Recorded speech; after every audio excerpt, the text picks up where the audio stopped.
নমস্কার, গ্রিন লাভার চ্যানেলে স্বাগত। আমি শুভঙ্কর আর আজকে একটি নতুন ভিডিও নিয়ে চলে এসেছি। সামনেই শীতকাল আসতে চলেছে। এখন সেপ্টেম্বর মাসের প্রায় মাঝামাঝি সময়, আর কিছুদিনের মধ্যেই শীতকাল চলে আসবে আর আমাদের এই বুগেনভিলিয়া গাছগুলোতে ফুলে ভরে উঠবে। আর এই সময় থেকে যদি আমরা সঠিকভাবে গাছগুলোর যত্ন এবং পরিচর্যা করতে পারি, গাছগুলোতে কিন্তু প্রচুর পরিমাণে ফুল হবে এবং মন ভরিয়ে দেবে। তো কি যত্ন এবং পরিচর্যা করলে পরে গাছগুলো থেকে প্রচুর পরিমাণে আমরা ফুল পাবো, সেটা আজকে ভিডিওতে আমি আলোচনা করব।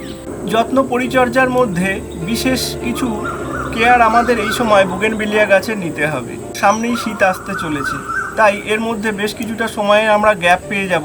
আর যেই সময়টায় আমরা কিন্তু কাজে লাগিয়ে গাছগুলোকে খুব সুন্দরভাবে হেলদি করে তুলব এবং ঝাঁকড়া করে তুলব। বুগেনভিলিয়া গাছে কিন্তু যত ডাল হবে তত ফুলের শোভা, মানে যে কটা নতুন নতুন ডাল বেরোবে সেখান থেকে ফুল হবে। তাই আমাদের ডালের সংখ্যাও বৃদ্ধি করাতে হবে আর গাছগুলোকে খুব সুন্দর করে পিঞ্চিং করে এবং তাতে যথেষ্ট পরিমাণে খাবারের যোগান আমাদের রাখতে হবে। আমার সামনে একটি গাছ রয়েছে, যে দেখতেই পাচ্ছেন, খুব একটা বয়স না গাছটার, ছোট গাছ।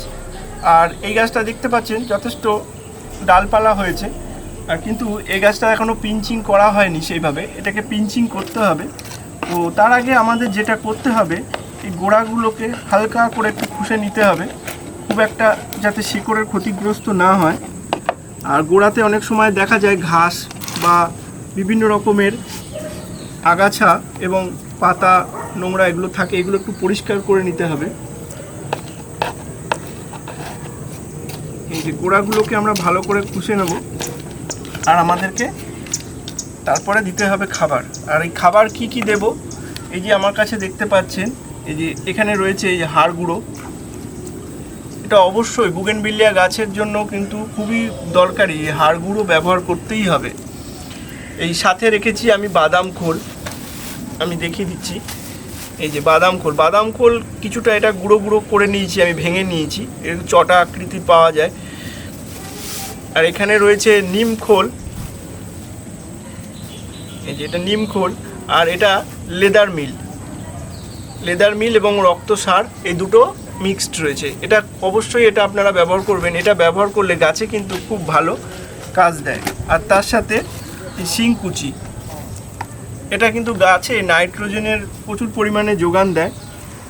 তাই ফ্লাওয়ারিং টাইম একদম যখন কাছে, তখন এটা ব্যবহার না করাই ভালো, কম দিতে হবে। কিন্তু এই সময় আমরা যেহেতু গাছের গ্রোথের জন্য চেষ্টা করছি যাতে গাছগুলো আরও সুন্দর ঝাঁকড়া হবে, যত ঝাঁকড়া এবং বড় হবে গাছে তত ফুল হবে।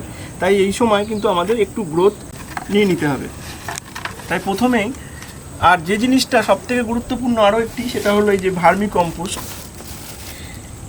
দেখতে পাচ্ছেন ভার্মি কম্পোস্ট, অথবা বাগানে আপনারা যদি কোনো পাতা সার তৈরি করতে পারেন, বিভিন্ন রকমের পাতা টাতা জমিয়ে সেখান থেকে লিপ কম্পোস্ট, সেটাও ব্যবহার করতে পারেন। অথবা পুরনো গোবর সার, 1-2 বছরের পুরনো গোবর সার, সেটাও আপনারা ব্যবহার করতে পারেন।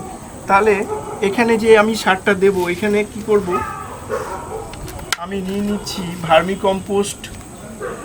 এইভাবে আমরা বানিয়ে নেব। এই যে 4 ভাগ নিয়ে নিলাম ভার্মি কম্পোস্ট।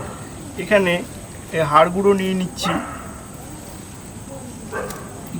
2 ভাগ, নিম খোল নিয়ে নিলাম 1 ভাগ, বাদাম খোল নিয়ে নেব এখানে 2 ভাগ, এবং এই রক্ত সার বা লেদার মিল, এটা আমরা এই 2 ভাগ নিয়ে নিলাম। এবং তার সাথে এই শিং চাচা যেটা আছে, এটা আমরা 1 ভাগ নিয়ে নিলাম।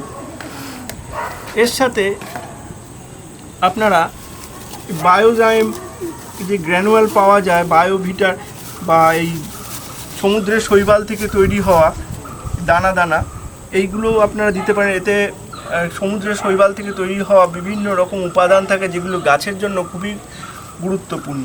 তো এটা আমি লুজ হিসাবে কিনে নিয়েছি, খুবই এটা গাছের ভালো গ্রোথের জন্য খুব ভালো কাজ দেয়। যে কোনো সারের দোকানে যদি যেয়ে বলেন যে বায়োজাইম দিতে, ওরা কিন্তু দেবে। সামান্য পরিমাণে এটা মিশিয়ে নেবেন এবং এই সম্পূর্ণটা ভালো করে এই যে মিক্সড করে নিচ্ছি আমি। ভালো করে আমি দেখিয়ে দিচ্ছি। এই জিনিসটা ভালো করে মিক্সড করে নিলাম। এবার এটা কিন্তু সম্পূর্ণ এই গাছে না, এটা থেকে অনেকগুলো গাছেই হয়ে যাবে। এই যে রেডি হয়ে গেল গাছের খাবার। আর এই খাবার যদি আপনারা মোটামুটি 3 মাস অন্তর অন্তর একবার দিতে পারেন, খুব ভালো গাছের কাজ দেবে। আমরা যত কম রাসায়নিক সার ব্যবহার করব ততই ভালো। রাসায়নিক সার অতিরিক্ত ব্যবহার করলে কি হয়, মাটির পিএইচটাকে গন্ডগোল করে দেয়। আর পিএইচটাই হলো মেন। পিএইচ যদি ঠিকঠাক না থাকে, গাছ কিন্তু সঠিকভাবে খাবার নিতে পারবে না, পাতায় বিভিন্ন রকম সমস্যা দেখা দেবে।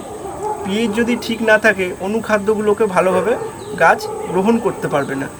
অনুখাদ্য যদি গাছ গ্রহণ না করতে পারে, সেক্ষেত্রে কিন্তু বিভিন্ন রকম সমস্যা দেখা যাবে, ক্লোরোসিসের মতো সমস্যা দেখা দেবে। এই রিলেটেড একটা ভিডিও আছে চ্যানেলে, ক্লোরোসিসের ডিটেলসে আলোচনা করা হয়েছে, ক্লোরোসিস কেন হয়। এবং আরও একটি ভিডিও, যে অনুখাদ্য রিলেটেড একটা ভিডিও আমার চ্যানেলে রয়েছে, যেটা অনুখাদ্যের কেন ঘাটতি হচ্ছে, কী কারণে ঘাটতিগুলো হচ্ছে এবং এর সমাধান কি, সেটাও আমি আলোচনা করেছি। তো আপনারা চাইলে দেখতে পারেন।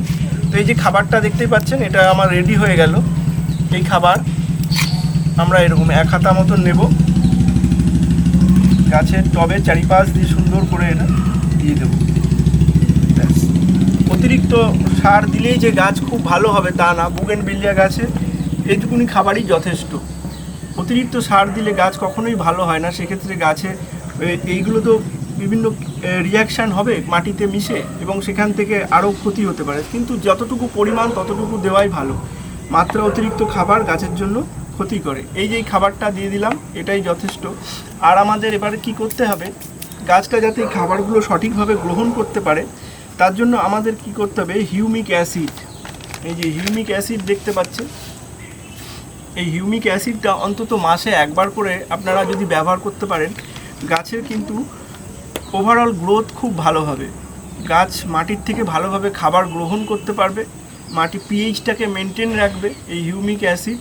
এবং আমরা যেমন খাবার খেয়ে হজম করার একটা ব্যাপার থাকে, গাছও কিন্তু এই হিউমিক অ্যাসিড যদি গাছে প্রয়োগ করা হয়, খাবারটাকে ভালোভাবে গ্রহণ করতে পারবে এবং সেটা কাজে লাগাতে পারবে। তাই এটা অবশ্যই আপনারা ব্যবহার করবেন। এই গাছে খাবার দেওয়া হয়ে গেল। এবার আমাদের যেটা করতে হবে, এই যে দেখতে পাচ্ছেন এই ডালগুলো, এগুলো পিঞ্চিং করে দিতে হবে। এই যে এই মাথাগুলো থেকে খুঁটে দিতে হবে। আর এইগুলো খুঁটতে হবে একদম যেখান থেকে গোড়ার এখান থেকে একটুখানি রেখে, যাতে এইখান থেকে ডাল বেরোতে পারে। এই যে ঠিক আছে, এইভাবে সমস্ত ওই ডালগুলোকে আমরা যদি খুঁটে দিই, তাহলে এখান থেকে নতুন নতুন আবার শাখা বেরোবে। আর এই বুগেনভিলিয়া গাছে কিন্তু নতুন নতুন শাখার থেকে প্রচুর পরিমাণে ফুল আসে। আর গাছটাও খুব সুন্দর ঝাঁকড়া এবং দেখতে ভালো হবে। এই যে এটা এই সময়ই করে নেওয়া ভালো। অক্টোবরের পর থেকে আর এগুলো করা ঠিক হবে না, কারণ সেই সময় আস্তে আস্তে গাছে কিন্তু নতুন ফুলের যে কুড়িগুলো বা ছোটো ছোটো ফুলের ইয়েগুলো চলে আসবে, সেইগুলো এবার ওগুলো যদি খুঁটে ফেলে দেন, তাহলে আর ফুল কিন্তু ভালো হবে না। এগুলো এখনই করে নেন এই কাজগুলো। আর যারা এখনও রিপোর্ট করেননি, তারা এখনও করে নিতে পারেন, কোনো অসুবিধা নেই। সেক্ষেত্রে ফুল একটু আসতে দেরি হবে, বাট এখনও অনেকটা সময় আছে। এই গেল পিঞ্চিংয়ের কথা। এছাড়া এই সময় সবথেকে গুরুত্বপূর্ণ যেটা হচ্ছে জলটা কিন্তু কম করলে হবে না। অনেকে ভাবছে যে এই সময় থেকে বুগেনভিলিয়া গাছে জল কম দিতে হয়, সে জল কম দেওয়ার সময় এখনও আসেনি। জল এই সময় পর্যাপ্ত গাছে জল দিতে হবে। আরও যেটা ইম্পর্টেন্ট যেটা হচ্ছে, অনেকেই বলেন যে গাছে গ্রোথ হতে চাইছে না ঠিক মতন। তো সেই জন্য আপনাদেরকে দুটো জিনিস আমি দেখিয়ে দিচ্ছি, এই দুটো জিনিস ব্যবহার করতে পারেন। প্রথমত এক হচ্ছে এই সুপার সোনাটা। এই সুপার সোনাটা এটা কিন্তু খুব ভালো কাজ দেয়। এই ওষুধটা, এটাতে কিন্তু পোকারও কাজ হয়, আর তার সাথে সাথে এতে গাছের গ্রোথের জন্য খুব ভালো একটা কাজ দেয়। তো এটা আপনারা কিন্তু সপ্তাহে 1 দিন করে অবশ্যই ব্যবহার করবেন। এটা আপনারা গাছে যদি সন্ধ্যের দিকে স্প্রে করে দেন, দেখবেন খুব ভালো গাছের কিন্তু রেজাল্ট পাচ্ছেন। এটা সপ্তাহে 1 দিন দিলেন। আর তার সাথে এই যে ন্যানো ইউরিয়া, এটা কিন্তু গাছে নাইট্রোজেনের চাহিদাটাকে পূরণ করে এবং গাছ খুব সুন্দর সবুজ তরতাজা এবং খুব তাড়াতাড়ি বৃদ্ধি পায়। এটা অবশ্যই আপনারা রাখতে পারেন এবং এটা অল্টারনেট করে এই দুটো জিনিস আপনারা ব্যবহার করবেন। সপ্তাহে 1 দিন এটা আর সপ্তাহে 1 দিন এটা, এইগুলো করলে কিন্তু দেখবেন গাছের খুব সুন্দর তাড়াতাড়ি গ্রোথ হচ্ছে। আর যাদের গাছগুলি ছাওয়া জায়গাতে রয়েছে তারা অবশ্যই গাছগুলোকে একটু রোদে রাখার চেষ্টা করবেন। আর সবথেকে গুরুত্বপূর্ণ যেটা হচ্ছে, গাছে কিন্তু এই সময়ও ফুল চলে আসবে।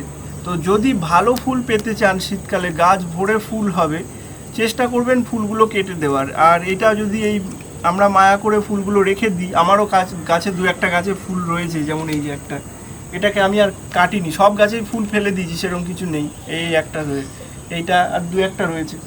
তো অন্যান্য গাছে সব কেটেই ফেলে দিচ্ছি। তো এগুলো ফুলগুলো ফেলে দেবেন, যদি ভালো করে ফুল পেতে চান শীতকালে সব ফুল ফেলে দেবেন। আর গাছগুলোকে সুন্দর মানে এইভাবে নখ দিয়ে দিয়ে পিঞ্চিং করতে থাকবেন, গাছে খুব সুন্দর গ্রোথ হবে। আর পরবর্তী শীতেও খুব ভালো আপনারা ফুল পাবেন।